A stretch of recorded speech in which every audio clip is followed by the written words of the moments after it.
Hello बच्चों, मैं हूँ आपकी हिंदी टीचर अंजू मैडम और मेरे क्लास में आप सभी बच्चों का हार्दिक स्वागत है। बच्चों, हम लोग कहानीकार संजीव द्वारा लिखित एक कहानी को पढ़ रहे हैं जिस कहानी का शीर्षक है धावक। धावक कहानी के सारांश को मैंने पिछले वीडियो में आप लोगों के समक्ष प्रस्तुत किया है और इस वीडियो का लिंक आपके डिस्क्रिप्शन बॉक्स में दे दिया गया है। जिन बच्चों ने अभी तक धावक कहानी के सारांश को अच्छी तरह से नहीं समझा है वे मेरे वीडियो को देख सकते हैं। वे डिस्क्रिप्शन बॉक्स में जाएं और लिंक को क्लिक करके पूरे सारांश को अच्छी तरह से समझ लें।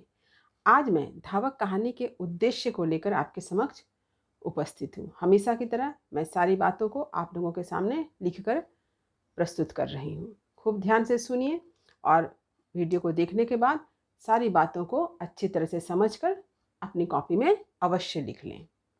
चलिए आरंभ करती हूँ। धावक, कहानीकार संजीव, भाग 2, उद्देश्य।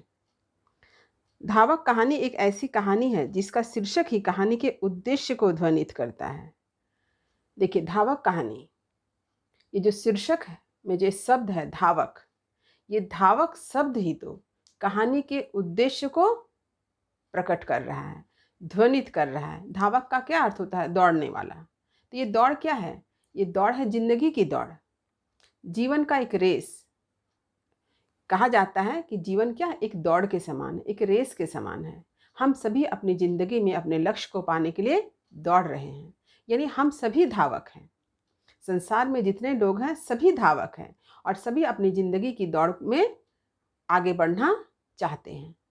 संजीव द्वारा लिखित धावक कहानी एक प्रेरणादायक कहानी है। आज के दौर में सभी धावक हैं और अपनी जिंदगी की रेस में दौड़ रहे हैं। कौन आगे निकल जाएगा या कौन पीछे रह जाएगा यह कोई नहीं जानता। यानी जिंदगी को एक रेस माना गया है, जिंदगी को एक दौड़ माना गया है और जितने संसार के सभी लोग हैं ये सब धावक हैं, दौड़ने वाले हैं। ये सभी दौड़ रहे हैं अपनी जिंदगी में लक्ष्य को पाने के लिए। अब कौन आगे जाएगा और कौन पीछे रह जाएगा यह कोई जानता नहीं है। कभी कभी ऐसा देखा जाता है कि जो आगे जा रहा था उसे किसी ने लंघी मार दी और वह गिर गया, और गलत मार्ग अपनाने वाला व्यक्ति यानी जिसने लंघी मारा था वह आगे निकल गया। तो जिंदगी में ऐसी बातें होती है, लेकिन ऐसी बातें होने के बाद भी उसी के मन में संतोष होता है, उसी के मन में खुशी होती है जिसने जिंदगी की दौड़ को सही तरीके से दौड़ा। गलत रास्ते को अपनाकर कोई व्यक्ति जीवन में भले ही आगे बढ़ सकता है, लेकिन अंततः उसे आत्मग्लानि तो अवश्य होती है। जब वह आत्मचिंतन करता है तब उसे पता चलता है कि उसने कितना गलत काम किया है। तो ऐसे स्थिति में पछतावे के सिवा उसके पास कुछ बचता नहीं है।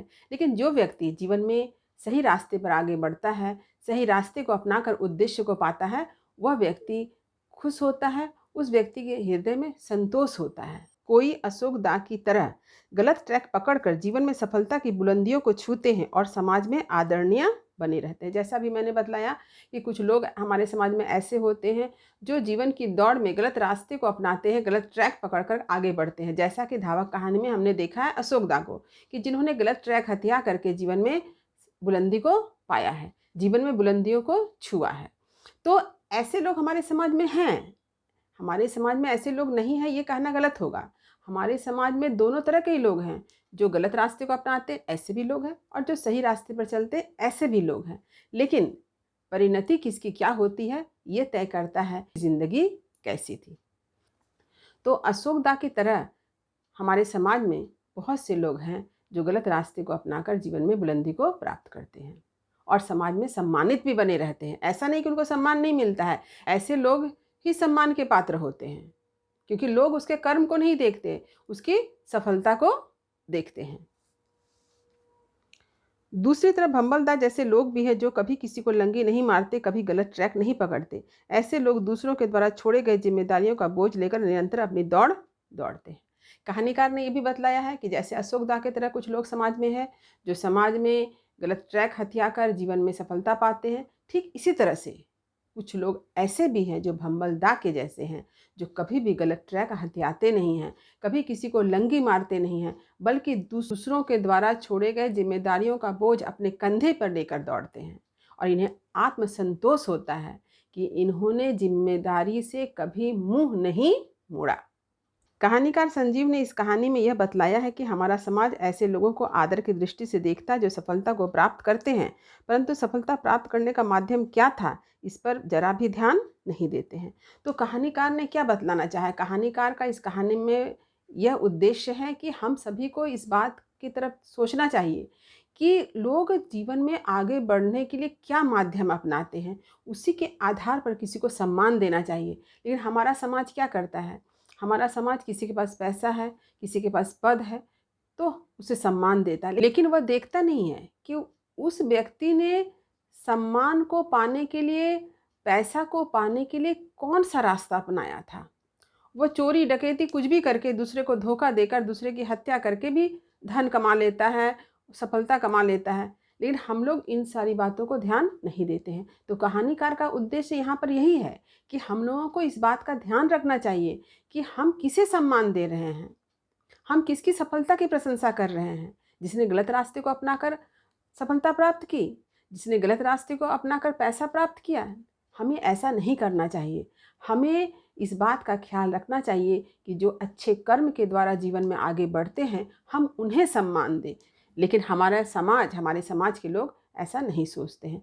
हमें यह देखना चाहिए कि जीवन में आगे बढ़ने के लिए किसने कौन सा माध्यम अपनाया है, तभी हमें उसे सम्मान देना चाहिए। ऐसा करके हम गलत कर्म को ही बढ़ावा देते हैं। सच्चे मार्ग पर चलने वाले को हम हे या तुच्छ समझते हैं और हमारी ऐसी सोच हमारी ओछी मानसिकता को दर्शाती है।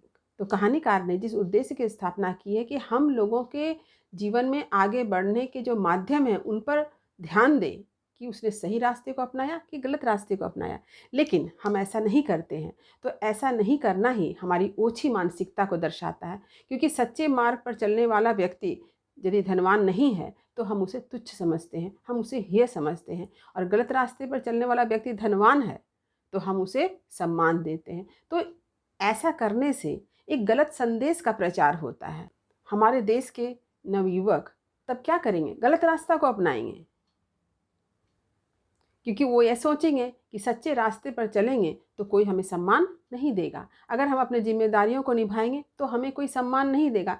यदि हम गलत रास्ते को अपनाकर धनवान बन जाते हैं तो हमें सभी सम्मान देंगे। तो हमें ऐसा नहीं करना है। इसी बात का संदेश जो है कहानीकार ने हमें दिया है, पाठकों को समझाया है। बम्बलदा ने अपनी माँ बहन के दायित्व का निर्वाह किया, कभी कोई बेईमानी नहीं की है, अपने समाज के हित के लिए सदैव तैयार रहे। इस प्रकार उनकी परोपकार की भावना, दायित्वबोध, नैतिकता, मानवता, ईमानदारी जैसे आदर्श हमें एक सही मार्ग दिखलाते हैं। तो हम लोग इस कहानी में क्या देखते हैं कि कहानीकार ने बम्बलदा के चरित्र को जिस रूप में प्रस्तुत किया है कि बम्बलदा ने कभी अपने दायित्व से मुंह नहीं मोड़ा, अपने माँ के दायित्व को निभाया, अपने बहन के दायित्व को निभाया, इसके साथ ही साथ समाज के प्रति भी अपने दायित्व को निभाया है। तो इस प्रकार कहानीकार संजीव ने हमें क्या संदेश दिया है? परोपकार, मानवता, नैतिकता के साथ जीवन जीना। तो यह कहानी किस बात का संदेश देती है? परोपकार, मानवता बोध, नैतिकता, दूसरों की भलाई करना, दायित्व का निर्वाह करना, ऐसे आदर्शों का हमें संदेश देती है, और यही कहानीकार का उद्देश्य है। तो उम्मीद करती हूँ धावक कहानी का उद्देश्य आपको भलीभांति समझ में आ गया होगा। वीडियो को लाइक करें, सभी पढ़ने वाले विद्यार्थियों में इसे शेयर तो अवश्य करें। जो बच्चे चैनल पर नए हैं वे चैनल को सब्सक्राइब करना ना भूलें, ताकि हर नए वीडियो का नोटिफिकेशन उन्हें समय समय पर मिल सके। धावक कहानी के प्रश्न उत्तर चर्चा के वीडियो के साथ मैं आपसे फिर मिलूंगी। तब तक पढ़ते रहिए, जीवन में आगे बढ़ते रहिए। मेरी शुभकामनाएं आप सभी बच्चों के साथ है। धन्यवाद।